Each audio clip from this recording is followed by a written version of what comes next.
Good evening, Dr. Farquharson. So we're here to present our final project for SPED395. My name is Farquharson Merritt. I'm Brizzy Austin. Alyssa Stewart. And Alyssa Sands.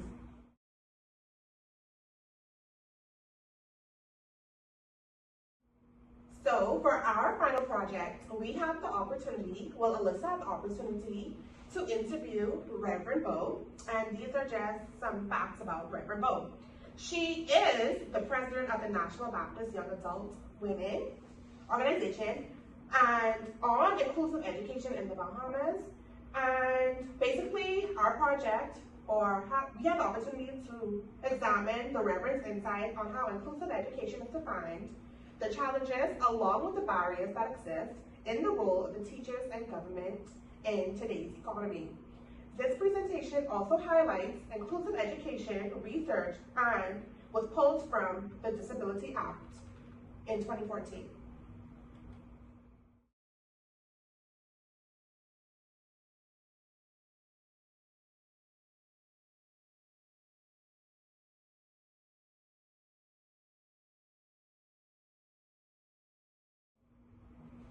So we dive into the definition of inclusive education.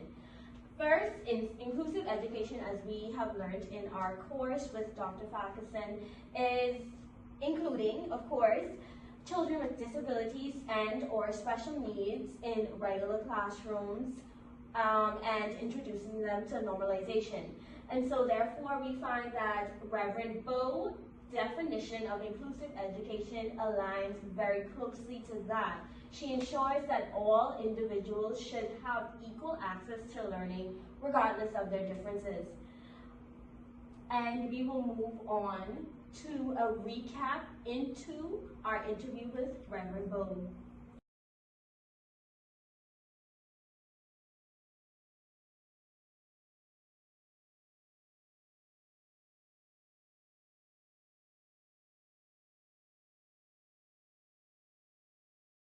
Firstly, Ms. Bo believes all children should have equal access to education.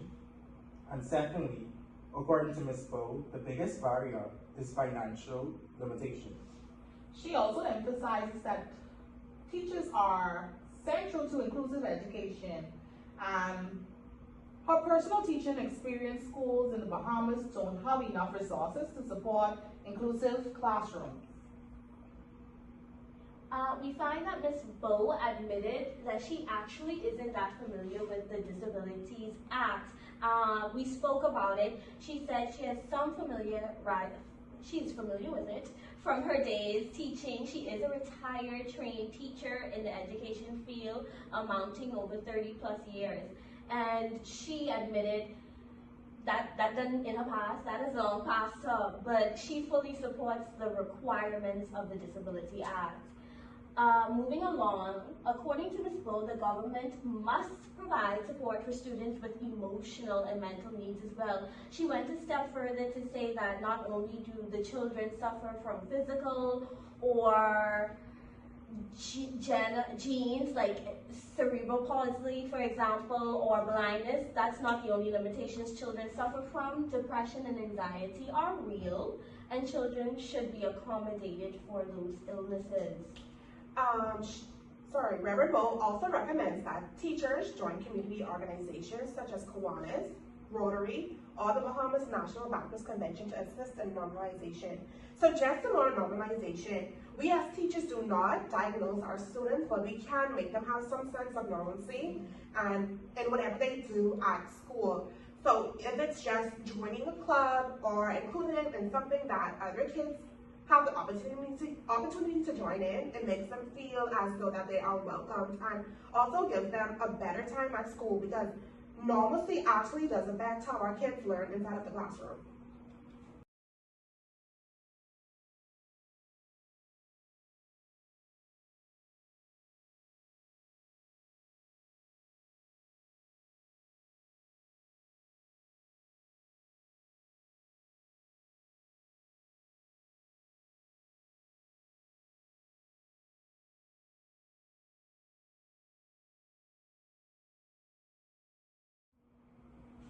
our 10-year vision. The Quadre is going to detail us what Sherma Bowe has in her insights for inclusive education in our country, the Bahamas.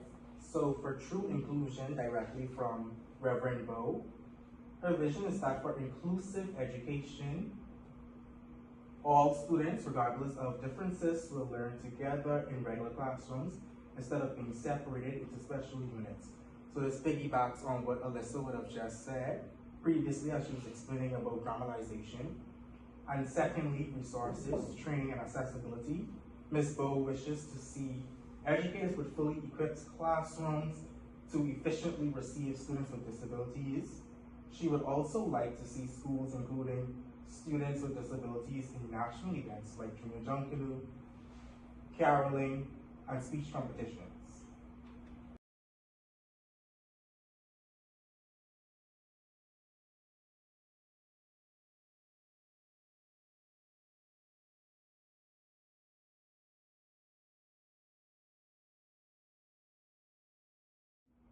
And summary. So the interview reveals strong alignment between Ms. Bowe's beliefs and the principle of the 2014 Act. However, significant gaps remained in resources, teacher training, infrastructure, awareness of the legal requirements.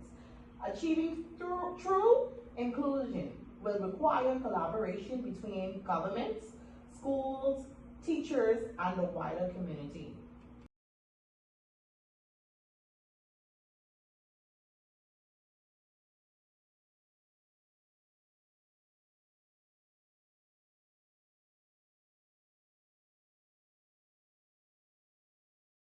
So today we'll be also moving on to our reflections to end. The Quadre, can you jump off for us, please? Sure. So collectively as a group, if you view our reflections that we have in our actual written document, we all basically had the same conclusion. So as Reverend Bowe would have stated, all of our answers aligned with the act itself, with the exception of a few things, but they were minor. So to begin, firstly of infrastructure, teacher training, all of these things that are not in place for us as educators and future educators to educate our students adequately. We all agree collectively that these are things not in place. Additionally, we have things like lack of resources. These are very important in order for us to teach diverse learners. So to formally conclude, in reflecting our project, we will conclude that there are many alignments with the Disability Act 2014 requirements and Reverend Bowe's aspirations for inclusive education. We all found there were agreements with Ms. Bowe's responses and the reality of inclusive education today in the Bahamas. There is indeed a lack of accessibility resources, like the Quadre said, and personal training in Ministry of Education regarding special needs and disabilities. As educators and future educators here in the Bahamas, we know that there are some things that we cannot control. However, we can have an impact and change on. So as we move forward, we hope that things do get better for our students and also for us as well, as it does impact how our kids learn in our school systems and how they now enter the real world. So we ask that, we hopefully that this final project gives an insight and just a better understanding on how inclusivity in the school works for our kids.